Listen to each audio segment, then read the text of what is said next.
Haunted bus stop ही गोष्ट आहे निजामाबादची। निजामाबाद शहराच्या बाहेर सुनसान भागात एक छोटासा बस स्टॉप होता तर सरळ साधा छोटासा बस स्टॉप।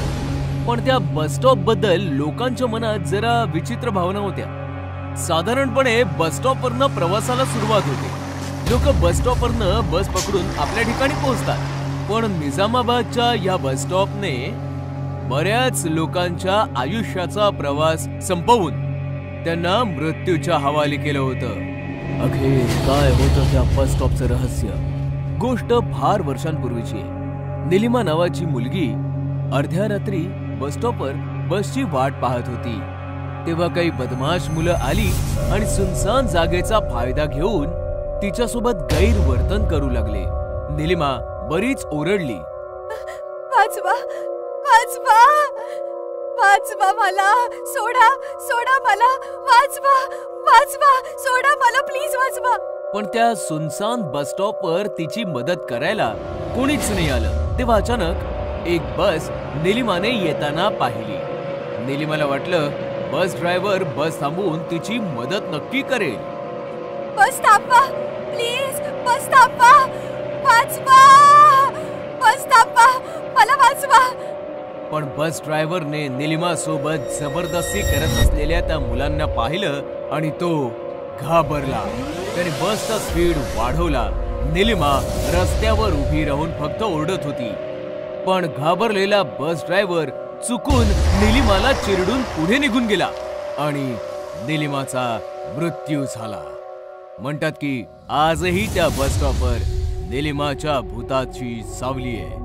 जी कुठली बस किंवा प्रवासी त्या बस स्टॉपवर रात्रीच्या अंधारे थांबते, निलिमाचं भूत त्यांना संपवून टाकतं। एके रात्रीची गोष्ट आहे। अजय नावाचा मुलगा सुनसान रस्त्यावरून त्रासाने चालला होता। तेव्हा त्याला एक सायकलवाला समोरून येताना दिसला, जो फारच घाबरलेला होता। जय हनुमान ज्ञान गुण सागर, जय कपीश देव लोक उजागर, जय हनुमान ज्ञान गुण सागर, जय कपीश। अजयने सायकलवाल्याला थांबवलं। दादा थांबा जरा। दादा काय झालं? तुम्ही एवढे घाबरलेले का दिसताय? अरे तिकडे छप्पर थरथरतंय, मुलगी रडते। अमावस्येची रात्र आहे ना, वाचवा वाचवा ओरडते। वाटतंय की ती आज प्रकट होणार आहे। तिचा सोडा, पण तुम्ही एवढे सुनसान रात्री इकडे काय करताय? अहो दादा, मला निजामाबादला जायचंय। औरंगाबादेतून आलो एका ट्रक मध्ये बसून।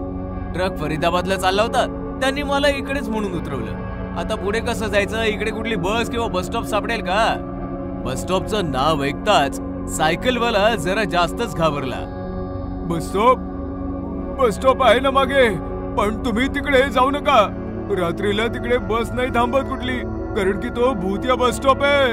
आज अमावस्या आहे, आज तर नक्कीच बळी घेणार ती। निघून जा इकडनं। असं म्हणून सायकलवाला सायकलवर बसून निघून गेला। वाटतंय डोक्यावर परिणाम झालाय। अरे बस स्टॉप आहे समोर म्हणजे काही प्रॉब्लेम नाही। बस स्टॉप आहे म्हणजे सकाळपर्यंत छप्पर तरी मिळेल, सकाळच्या सकाळी बघू। असं म्हणताच अजय चालू लागला आणि चालता चालता बस स्टॉपवर पोहोचला। बस स्टॉप फारच सुनसान आणि अमावस्येच्या अंधारामध्ये फार विचित्र होता। अजय बस स्टॉपवर जाऊन उभा राहिला की अचानक बस स्टॉपचं छत लागलं आणि सोबतच कुणाच्या तरी भयानकपणे ओरडण्याचे आवाज ऐकू येऊ लागले। निघा इकडनं, निघा, सोडा सोडा, वाचवा वाचवा मला, बस थांबवा, बस थांबवा, वाचवा। अजय थोडा घाबरला पण नंतर सावरला। हे बघ, जो कोणी गर्दूला इकडे लपला असेल ना, पटकन इकडनं निघून जा। तुझ्या या कृत्याने गरीब घाबरत असतील, मी नाही। कायद्याने पंडित आहे मी, मंत्रतंत्र मलाही येतात। अरे आजच थोडी प्रवास करतोय मी, अर्धा भारत फिरून आलोय मी घाबरणार नाहीये। हा असा आवाज थोडा वेळ सुरू होता, पण अजयवर त्याचा काही एक परिणाम झाला नाही। नंतर हे आवाज हळूहळू थोडे कमी झाले आणि शांतता पसरली। वाटतंय की तो नशेडी पळाला। तेव्हा अचानक शांततेला चिरत अंधारातनं एका मुलीचा आवाज कानावर पडला आणि अजयने अंधारामध्ये पाहिलं. रस्त्यावर एक मुलगी तिचं तोंड गुडघ्यांमध्ये दाबून हमसून हमसून रडत होती. ए मुली, कोण आहेस तू आणि इकडे का बसलीस? तेव्हा अचानकपणे काही मवाली मुलं आली आणि त्या मुलीला घेराव घालून त्रास देऊ लागली. ए, येते काय कोपच्या मध्ये? हे पाहताच अजयचं रक्त खवळलं. सुनसान रस्ता बघून मुलीची छेड काढतात.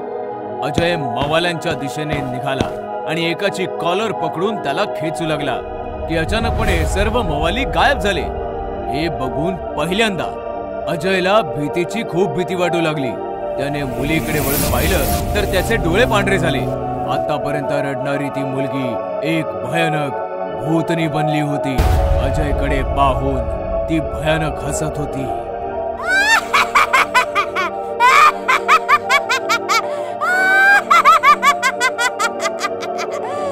काय झालं पंडित, घाबरलास? घाबरत तर मी कोणालाही नाही, पण ही काय मस्करी आहे? कशाला घाबरतेस इतरांना? माझं नाव निलिमा आहे.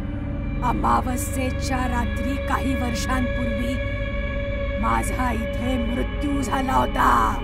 मृत्यू. निलिमाने अजयला सगळी कहाणी सांगितली. अजय ही खूप इमोशनल झाला. खूप वाईट झालं तुझ्यासोबत. जग फार वाईट आहे, पण तू आता सुधार ना. लोकांना नको त्रास देऊस. निघून जा आता. मी एकटी कशी काय जाऊ?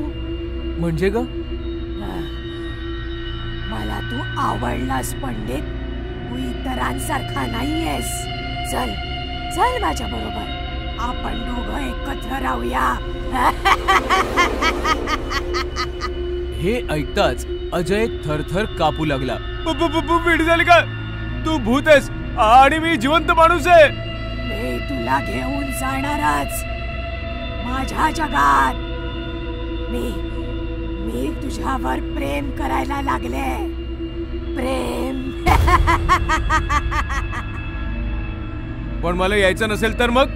हे ऐकताच निलिमा हसत हसत म्हणाली, तर मग जाळून टाक मला. जाळून टाक मला. तू पंडित आहेस. मंत्र मार. मंत्रतंत्र मारू शकतोस तू. जाळून टाक. हे ऐकून अजय घाबरून म्हणाला, हे बघ, मी पंडित नक्कीच आहे, पण मला मंत्रतंत्र वगैरे येत नाहीत का माझी आई? मी फक्त माझा धाक दाखवायला म्हणालो होतो. तू इमानदार आहेस ना, म्हणून मी तुला खरं सांगितलं. हे ऐकताच एकदम निलिमाचा ॲटिट्यूड बदलला आणि ती अजून जास्त भयानक बनली. मला फक्त हेच जाणून घ्यायचं होतं. खोटारड्या, नीच. आज अमावस्येचा बळी तर घेणारच मी. तू जेव्हा मंत्रतंत्राचं बोललास तेव्हा मी घाबरले होते, पण आता मला तुझ्यापासून काहीच धोका नाही. निलिमा जोर जोरात ओरडू लागली आणि सोबतच तिची नख आणि दात देखील वाढू लागले. तिने अजयची मान पकडली आणि त्याच्यामध्ये तिचे टोकदार दात घुसवले. सोड मला. वाचवा, वाचवा. पण निलिमा कुठे थांबणार होती? ती अजयचं सगळं रक्त प्यायली आणि त्याला मारून टाकलं. अशा प्रकारे अमावस्येच्या रात्री त्या भूतिया सुनसान बस स्टॉपवर आणखी एका प्रवाशाचं प्रेत लावारिस बनून पडून राहिलं. लॉकडाऊन मध्ये भूत. मार्च 2020 पासनं जे पहिलं लॉकडाऊन भारतात लागलं ते भलं कोण विसरू शकतं? मोठमोठ्या शहरांपासनं छोट्यातले छोटी गावं आणि खेड्यांपर्यंत सर्व काही सुनसान होतं. सुनसान गल्ल्या, सुनसान रस्ते. एवढंच काय, बरीच घरं देखील सुनसान झाली. ही भीतीदायक गोष्ट आहे अशाच एका सुनसान घराची, ज्याच्यामध्ये एक मुलगी होती आणि अचानक तिचं आयुष्य सुनसान बनलं. गोष्ट आहे शहागंजची. अनुजा तिचे वडील आणि काकांसोबत राहायची. तिची आई या जगात नव्हती आणि काकी पण काकांना सोडून निघून गेली होती. घरात होते फक्त 3 लोक. अनुजा, तिचे बाबा आणि काका. काका आणि बाबा मिळून ज्वेलरीचा तगडा बिझनेस करायचे. शहरामध्ये त्यांचं लांब लचक दुकान होतं. अनुजा कॉलेज स्टुडंट होती. कोरोनाचा प्रादुर्भाव वाढत गेला आणि लॉकडाऊन करावं लागलं. सर्व घरामध्ये कैद झाले. अनुजा पण आता घरातच होती. पण तिचे बाबा आणि काका बिझनेस मध्ये तोटा इच्छित नव्हते. लॉकडाऊन मध्ये पण गोडाऊन मध्ये जाऊन चोरी छुप्याने काही कामगारांसोबत काम करू लागले. अनुजाने त्यांना बरंच समजावलं, पण दोघांनी अजिबात ऐकलं नाही. जे व्हायचं होतं तेच झालं.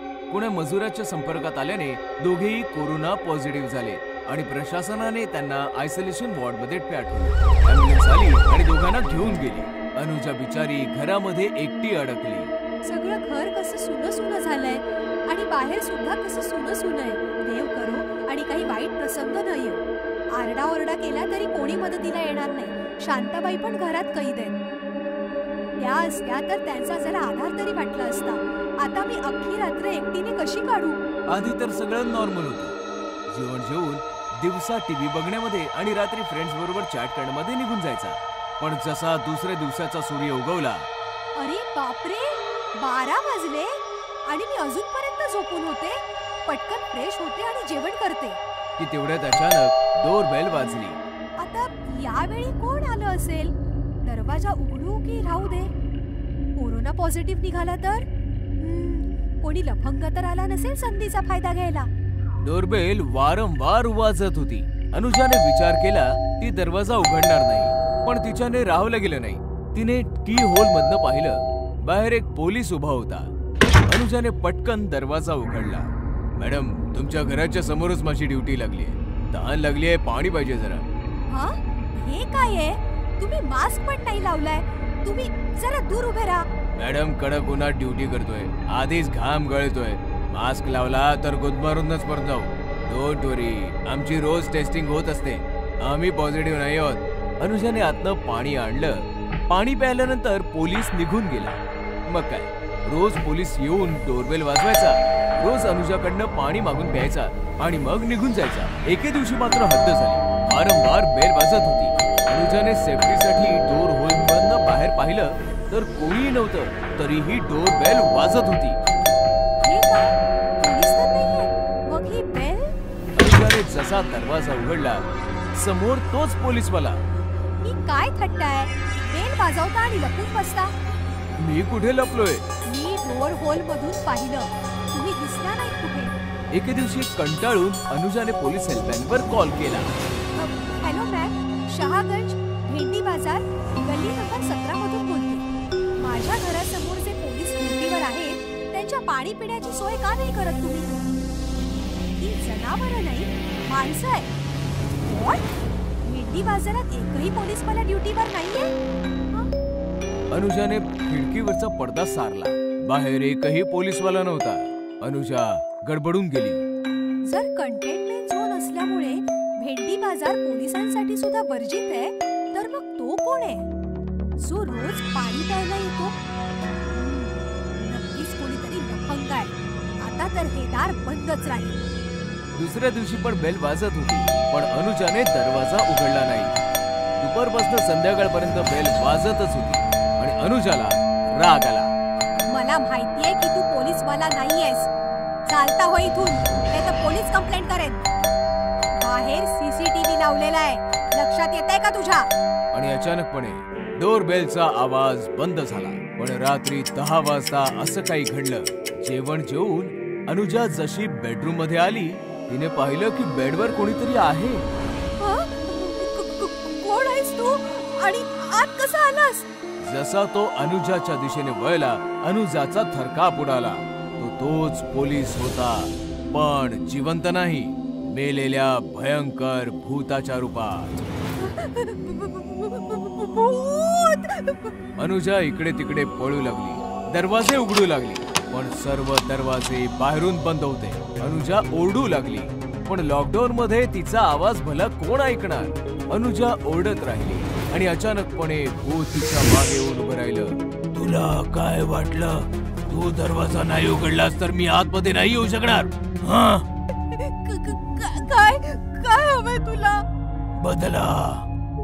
मी काय बिघडवलंय तुझं? तू नाही, तुझ्या काका आणि बाबाने. त्यांनी काय केलंय? स्मगलिंगचं सोनं विकायचे. मी छापा मारला तर मला लाच दिली. मी लाच जास्त मागितली तर दोघांनी मला मारून भट्टीमध्ये वितळवलं. आता मी तुला नाही सोडणार. भूताने अनुजाचा गळा आवळला. अनुजा ओरडू लागली आणि अचानक भूताने तिला सोडून दिलं. नाही, मी तुला नाही मारणार. त्यांनी मला मारून माझी पोरं अनाथ केली. मी त्यांना मारून तुला अनाथ करेन. असं म्हणून भूत गायब झालं. अनुजा रात्रभर रडत होती. कोणालाच कॉल करू शकत नव्हती, कारण की मोबाईल दरवेळी नेटवर्क विसरायचं. घरातून पळू शकत नव्हती, कारण की दरवाजे बाहेरून बंद होते. अचानकपणे हॉस्पिटलमधून फोन आला आणि असं कळलं की तिच्या काकांचा कोरोनामुळे मृत्यू झालाय. आणि मग पुन्हा नेटवर्क निघून गेलं. अनुजा फोन आपटत बसली आणि अचानक भूत आलं आणि हसत हसत म्हणाला, मृत्यू कोरोनामुळे नाही, व्हेंटिलेटर बंद झाल्यामुळे झालाय. असं म्हणत हसत हसत तो गायब झाला. अनुजा पूर्णपणे हतबल होती. रडून रडून झोपली आणि दुसऱ्या दिवशी सकाळी पुन्हा कॉल आला. ऑक्सिजन लेवल कमी झाल्यामुळे तिचे वडीलही जिवंत नव्हते. हे ऐकताच तर अनुजा जिवंत प्रेत झाली. भूत परत आलं आणि हसत हसत म्हणाल, मृत्यू ऑक्सिजन मुळे नाही, ऑक्सिजन मास्क काढल्यामुळे झालाय. आता तू माझाही गळा दाबून टाक. मारून टाक मला. मारून टाक. नाही, तुला मरायचं नाहीये. तुला फक्त तडफडत राहायचंय. निघतो मी. त्या दिवसानंतर भूत परत कधी नाही फिरकलं. 6 महिन्यांनंतर लॉकडाऊन संपलं. तरी पण अनुजा घराच्या बाहेर नाही आली. तिने स्वतःला घरामध्येच कैद केलं आणि कायमसाठी तिने स्वतःला लॉकडाऊन केलं.